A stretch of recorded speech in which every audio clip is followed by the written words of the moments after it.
নমস্কার বন্ধুরা, সকলে কেমন আছো? ঈশ্বরের কৃপায় আশা করি সকলেই খুব ভালো আছো। তো চলে আসলাম আজকে একটি নতুন ভিডিও নিয়ে। তো ভিডিওটি দেখতে থাকো। আজকের এই ভিডিওটি হচ্ছে গণেশ চতুর্থী উপলক্ষে একটি ভিডিও। তো ভিডিওটি তোমরা দেখতে থাকো প্রথম থেকে শেষ অবধি, অবশ্যই ভালো লাগবে সকলের। গণপতি বাপ্পা মোরিয়া, মঙ্গল মূর্তি মোরিয়া। আজকের এই ভিডিওটি গণেশ চতুর্থী উপলক্ষে। আমার বাড়ি বিরাতে, সেটা তোমরা কম বেশি সকলেই জানো। আর আজকের এই ভিডিওটি হচ্ছে আমার কর্মসূত্র, মানে ব্যবসায়ের কাজে আমাকে হাবড়াতে যেতে হয়। তো হাবড়ার কিছু গণেশ পুজো আমি তোমাদের সাথে আমার এই ভিডিওর মাধ্যমে তুলে ধরার চেষ্টা করছি। হাবড়ায় গণেশ পুজো বেশ জাঁকজমকভাবেই পালিত হচ্ছে, তো সেটি দেখানোর চেষ্টা করছি তোমাদের সামনে। এই গণেশ পুজোটি পিএল মেডিকেল গলি ব্যবসায়ী সমিতির পুজো। এই পুজোটি প্রায় 4 দিন ধরে হয়। এখানে বিভিন্ন ধরনের সমাজসেবামূলক কাজের সাথে এই পুজো কমিটির উদ্যোক্তারা যুক্ত থাকেন। এখানে রক্তদান শিবির থেকে আরম্ভ করে বিভিন্ন ধরনের সাংস্কৃতিক অনুষ্ঠান এবং শেষ দিনে প্রচুর মানুষের জন্য ভোগ প্রসাদের একটা আয়োজন করা হয়। আমিও ভোগ প্রসাদ এবছর পেয়েছি, সত্যি অসাধারণ।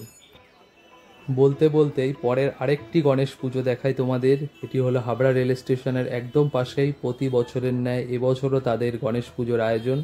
তো আমার ভিডিওর মাধ্যমে দেখানোর চেষ্টা করছি তোমাদের সাথে, দেখতে থাকো।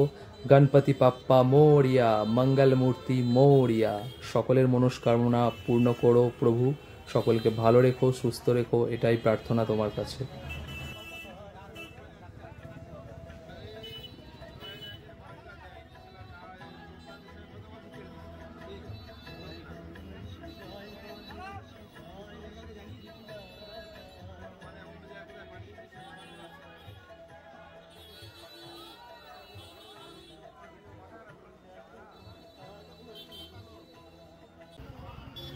এই পুজোটি হলো যশোর সংলগ্ন ব্যবসায়ী সমিতির পুজো, তাদেরও গণেশ পুজোর আয়োজন।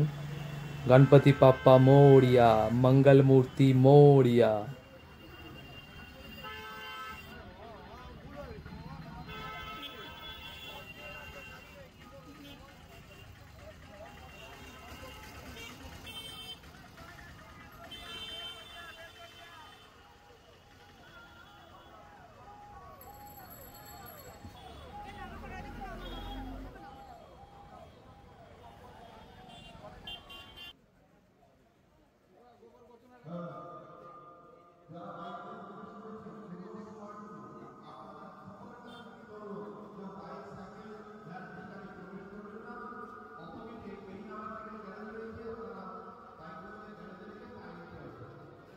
গণেশ পুজো দিয়েই পুজো শুরু হয়ে যায়।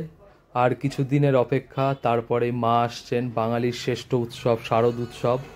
মা আসছেন, মা আসার অপেক্ষায় আমরা সবাই প্রহর গুনছি। সকলে ভালো থাকুন, সুস্থ থাকুন, এটাই প্রার্থনা ঈশ্বরের কাছে। দেখা হচ্ছে পরের ভিডিওতে। সবাই সুস্থ থাকুন, এটাই প্রার্থনা।